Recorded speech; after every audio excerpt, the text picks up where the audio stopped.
ہے اور اصل بیماری بھی یہ ہے کہ چونکہ ایصال ثواب کے لیے کچھ دینا پڑتا ہے تو جہاں دینے کی بات آئے گی وہاں ان کا تعلق نہیں ہے۔ سبحان اللہ، نعرہ تکبیر، نعرہ رسالت، نعرہ حیدری، فیضان شہنشاہ ولایت۔ تو یاد رکھیں، میں صرف حاضری کے طور پر کھڑا ہوں، میں صرف چند باتیں آپ کی گفتگو سے گزارش اس کے اپنے وقت میں کروں گا۔ عمل کی دو قسمیں ہیں، ایک عمل موقت ہے، ایک عمل جاری ہے، جو بھی ہم کام کرتے ہیں۔ ایک ہے ٹیمپریری طور پر جو بھی ہم کام کر رہے ہیں، ایک وہ ہے جو کانٹینیوڈ ہے، جس میں استمرار ہے، چل رہا ہے۔ عمل موقت، ہم جو ماں باپ ہمارے پاس موجود ہوتے ہیں ان کی ہم خدمت کرتے ہیں، جو بھی توفیق ہو ان کے ادب کرتے ہیں، ان کے جذبات کا خیال کرتے ہیں، ہر دم ان کے ساتھ ان کی اطاعت گزاری کرتے ہیں، ان کی زندگی کے ساتھ یہ چیزیں لگی رہتی ہیں۔ زندگی کا جب چراغ گل ہوتا ہے یہ سلسلہ منقطع ہو جاتا ہے۔ لیکن ایک ہے عمل جاری۔ جاری وہ عمل ہوتا ہے کہ جو مرنے کے بعد بھی چلتا رہتا ہے، جس کو اب صدقہ جاریہ بھی کہتے ہیں بعض لفظوں میں، جو چلتا رہتا ہے۔ یاد رکھیں، کسی کے ماں باپ اگر دنیا میں موجود ہیں، اگر ان کی خدمت میں کوئی کوتاہی بھی ہو گئی، جبکہ ہونی نہیں چاہیے، اگر کوئی ہو گئی، کمی رہ گئی، لیکن وہ خود بھی تو عمل کرنے کے قابل ہیں، وہ عمل کر سکتے ہیں، جب تک وہ زندہ ہیں وہ خود عمل کر سکتے ہیں۔ لیکن تمہاری اصل خدمت اس وقت شروع ہوتی ہے جب ان کو آغوش قبر میں ڈال دیا جاتا ہے، اب وہ کچھ نہیں کر سکتے۔ اور رسول اللہ صلی اللہ علیہ وسلم نے فرمایا کہ تین کام ایسے ہیں جو مرنے کے بعد بھی قبر میں ثواب اس کا ملتا رہتا ہے۔ اذا مات الانسان انقطع عملہ، جب انسان فوت ہو جاتا ہے اس کا عمل منقطع ہو جاتا ہے، الا من ثلاث، سوائے تین چیزوں کے، صدقۃ جاریہ، ایک ہے صدقہ جاریہ، کوئی اسٹیبلش کر گیا، مسجد بنا دی، مدرسہ بنا دیا۔ دوسرا سرکار فرماتے ہیں وہ علم ينتفع بہ، یا وہ علم نافع دے گیا جس سے لوگ نفع لے رہے ہیں، جب تک وہ علم سے نفع لوگ لیتے رہیں گے علم دینے والے کو قبر میں اس کا ثواب ملتا رہے گا۔ تیسرا فرمایا او ولد صالح یدعو لہ، یا اس کا نیک بیٹا جو اپنے باپ کے لیے، ماں کے لیے وہ دعائے مغفرت کرتا ہے۔ سبحان اللہ۔ صحابی رسول نے پوچھا یا رسول اللہ، ماں باپ زندہ تھے، جب تک زندہ تھے تو میں جو ہو سکا کیا، اب کوئی ایسا عمل باقی رہ گیا، ان کے حق میں کوئی ایسی نیکی باقی رہ گئی ہے؟ رسول کائنات صلی اللہ علیہ وسلم نے ارشاد فرمایا مت سمجھو کہ تم نے زندگی میں ان کا حق ادا کر دیا، نہیں، خصال اربع، ابھی 4 کام باقی ہیں تو مرنے کے بعد تجھے کرنے ہیں۔ فرمایا الصلاۃ علیہما، سب سے پہلی بات یہ ہے فوت ہو جائیں تو ان کی نماز جنازہ پڑھ، اور نماز جنازہ پڑھ کے بس یہ نہ سننا کسی سے کہ بس ان کام مک گیا، آج تو بعد کسی شاید ہی لوڑ ہی نہیں، والاستغفار لہما، جب تو اپنے لیے رب سے معافی مانگے ان دونوں کے لیے بھی بخشش کی دعا کر۔ بے شک، سبحان اللہ، سبحان اللہ۔ فرمایا اسی پر نہیں، تیسرا کام بھی ہے وَإِنْفَاذُ عَهْدِهِمَا، ان دونوں نے اگر کسی سے کوئی وعدہ کیا ہے تو اس وعدے کو تو پورا کر، اس وعدے کو تو پورا کر۔ اب بتائیے اسی سے ایصال ثواب بھی ثابت ہوتا ہے۔ دیکھیں ذمے ان کے تھا قرضہ، وعدہ انہوں نے کیا، رسول فرماتے ہیں تو پورا کر، ان کے سر سے بوجھ اتر جائے گا۔ بھئی ذمہ ان کا ہے تو کام تو کر رہا ہے یا مجھے حکم دیا جا رہا ہے؟ جب سرکار نے فرمایا تو بتائیے پھر ثواب پہنچا کہ نہیں پہنچا؟ بھئی ذمہ داری اتری کہ نہیں؟ اگر کوئی اس پر بوجھ تھا تو وہ گناہ تھا، اور اس کو جب کام آپ نے کیا گناہ اتر گیا، نیکی میں بدل گیا۔ بتائیے ایصال ثواب ہوا کہ نہیں؟ ہو گیا۔ اسی طرح چوتھا کام حضور نے فرمایا بھائی کرام و صدیق ہما، یاد رکھنا کہ ان کا باپ کا کوئی دوست یا اس کی کوئی سہیلی تمہیں ملے تو اس کی بھی عزت کر، اس کا بھی احترام کر۔ احترام تو ان کا کرے گا، ماں باپ کے حق میں تیری طرف سے نیکی لکھی جائے گی، ان کی روح کو اس کی تسکین ملے گی، ان کو ثواب ملے گا۔ کام تو کر رہا ہے، نیکی ان کو مل رہی ہے۔ خاص طور پر والدین کا تو اتنے فضائل رسول اللہ نے ارشاد فرمائے، قرآن و حدیث بنی پڑی۔ ایک بات ماں کے بارے میں میں عرض کرتا چلوں، ماں کے بارے میں ایک فلسفی کا یہ قول ہے کہ اگر ساری کائنات کی رنگینیاں، مظاہر فطرت کا تمام حسن و جمال، فرشتوں کی کرشمہ سازیاں، حوروں کی اشوا فرمائیاں، برسات کی ترنم خیزیاں، مرغان سحر کی نغمہ سنجیاں، آفتاب کی شعلہ باریاں، سبحان اللہ، آفتاب کی نور افروزیاں، سبحان اللہ، یہ پوری کائنات کا حسن و جمال اگر اس کو ختم کر دیا جائے لیکن ماں کے وجود کو باقی رکھا جائے تو کائنات کے حسن میں ذرہ برابر بھی فرق نہیں آئے۔ سبحان اللہ، سبحان اللہ، کائنات کے حسن میں ذرہ برابر بھی فرق نہیں آئے گا۔ کیوں؟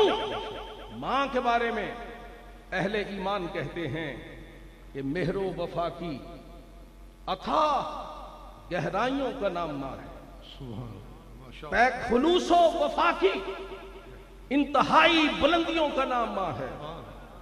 ماں پھولوں کی خوشبو کا نام ماں ہے، کلیوں کی پاکیزگی لطافت کا نام ماں ہے۔ سبحان اللہ۔ وجہ کیا ہے کہ ماں کی محبت خالص ہوتی ہے، اس میں تصنع نہیں، بناوٹ نہیں، دکھاوا نہیں، ریاکاری نہیں، مطلب براری نہیں، اس میں کسی قسم کا کوئی حرص اور لالچ پوشیدہ نہیں۔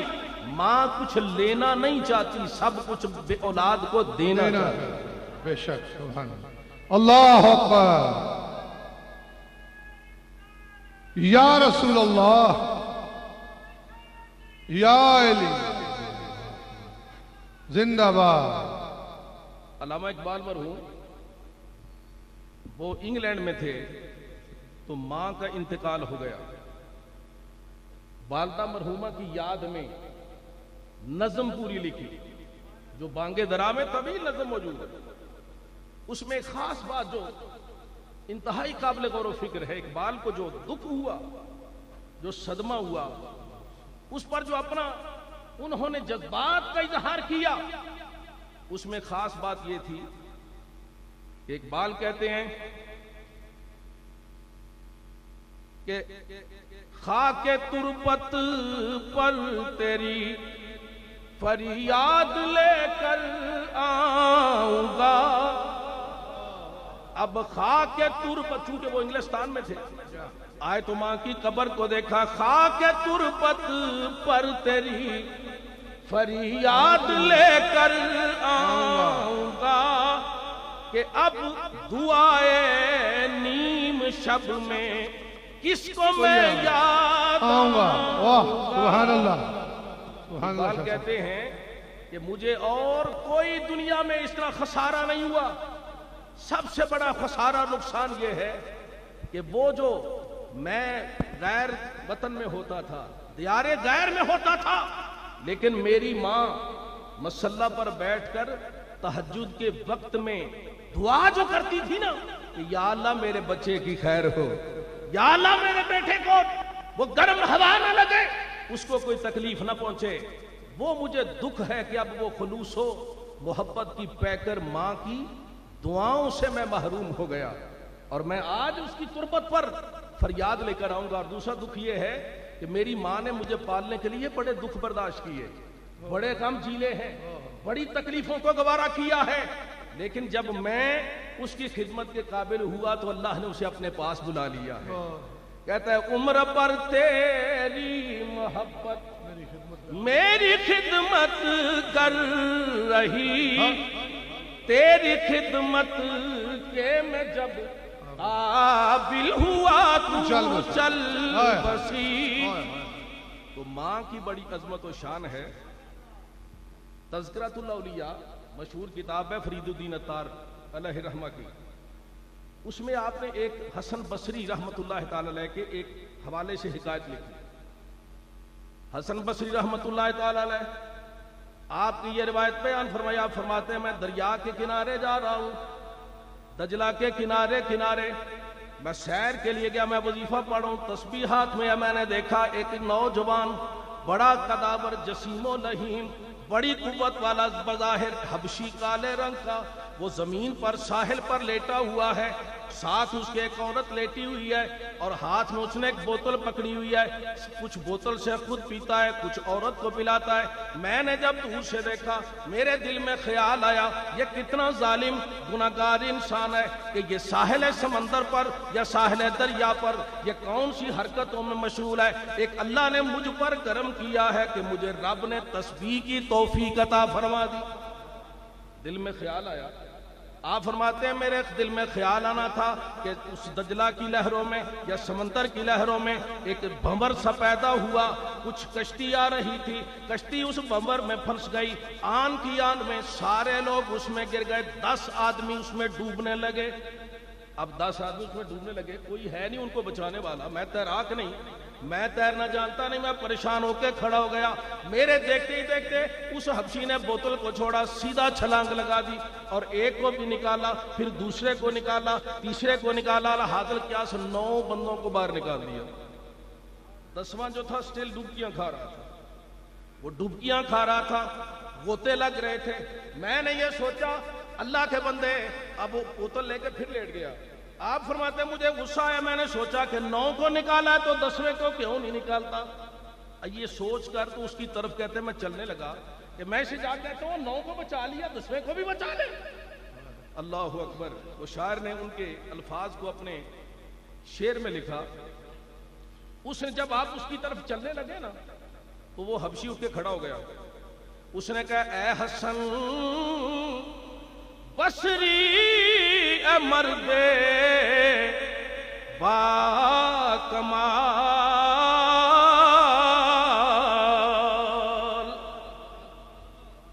چونکہ انہوں نے کہا تھا نا کہ میں اس کتنا اچھا ہوں، میں تسبیح پڑھ رہا ہوں، اور یہ کتنا خراب آدمی ہے کہ یہ بوتل لے کر عورت کو ساتھ ہٹا کے یہ مشروب پی رہا. اس نے فوراً دیکھا تو کہنے لگا اے حسن بصری مرد با کمال،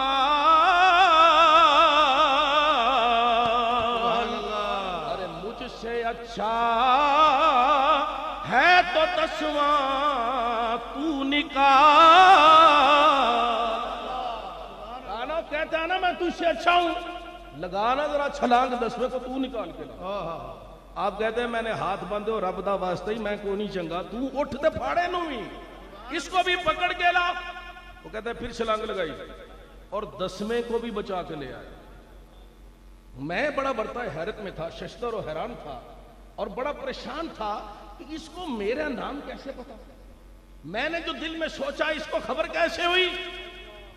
آپ فرماتے ہیں یار یہ تو بتا کہ یہ ماجرا کیا ہے. تیرے ظاہری حال کو دیکھوں تو وہی بات دل میں آتی ہے جو پہلے سوچی تھی، لیکن اگر تیرے عمل کو دیکھوں تو مجھے لگتا ہے تو کشف و کرامت سے لبریز ہے. تجھے تو اللہ نے بڑی صلاحیتوں سے نوازا ہے. وہ کہتا ہے حسن بصری اللہ نے بھی ارشاد فرمایا اجتنبوا کثیرا من الظن ان بعد الظن اثم. اللہ فرماتا ہے قرآن میں زیادہ شک نہ کیا کرو، بعض شک بھی گناہ ہوتے ہیں. تم نے میرے ظاہر کو دیکھا تو سوچا کہ میں شاید کسی برے کام میں مشغول ہوں. پتہ ہے یہ کون ہے؟ یہ کشف و کرامت. اللہ نے یہ جو مجھے عطا فرمائی ہے یہ علم کی دولت پتہ ہی کہاں سے آئی ہے.